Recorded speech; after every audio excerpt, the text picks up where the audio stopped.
Sisters, brothers, siblings in the Episcopal Church in Northern Indiana, grace and peace be with you in Jesus, the light for all people. Hello, friends. Greetings from the Lambeth Conference. I'd like to take this opportunity to introduce to you again a friend of mine, a bishop that you've seen before a few years ago on a video while we were here in Canterbury for the bishop's course. John, can you introduce yourself? I'll be delighted. It's good to see you again, Doug. It's good to see you, my friend. And I'm John Roundhill, an assistant bishop in Brisbane, Australia. I've been there now for about 4 or 5 years, and really good to see you again at this Lambeth conference. It's great to see you as well. I wanted to invite you to engage in a bit of a conversation about the Lambeth call on human dignity. All of us came here from all parts of the world with a sense of sort of hope as well as dread, I think, fairly speaking. From your vantage point, and what do you think, how have we arrived at this time in the Anglican communion around the concept of human dignity? I'm really delighted to talk about this. I'm really excited by what happened on Tuesday. As you well know, and I think many people well know, we are a polarized church on a lot of issues to do with human dignity, particularly around human identity and human sexuality. And I've been part of so many conferences where the end output has been an increase of polarization.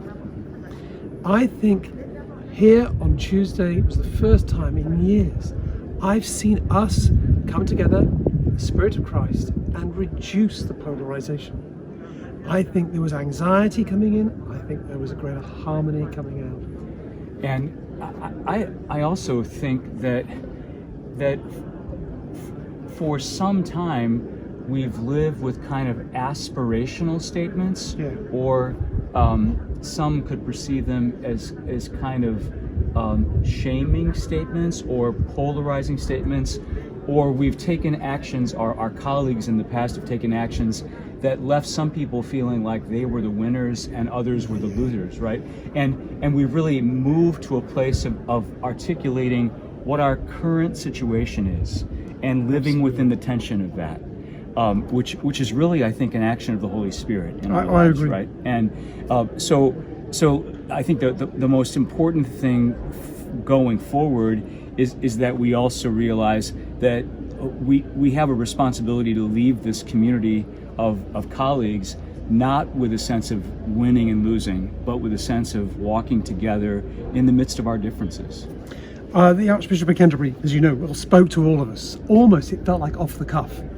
It seemed to me that such has been the colossal polarization that's been going on. The space to actually navigate was getting narrower and narrower and narrower.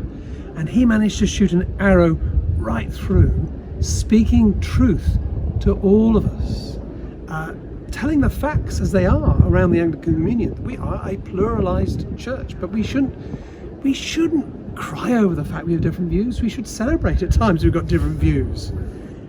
And I think he managed to do it. And I think it is the Spirit at work, to be honest. I agree. I think that he had many sort of important lines for us to kind of grab onto and remember.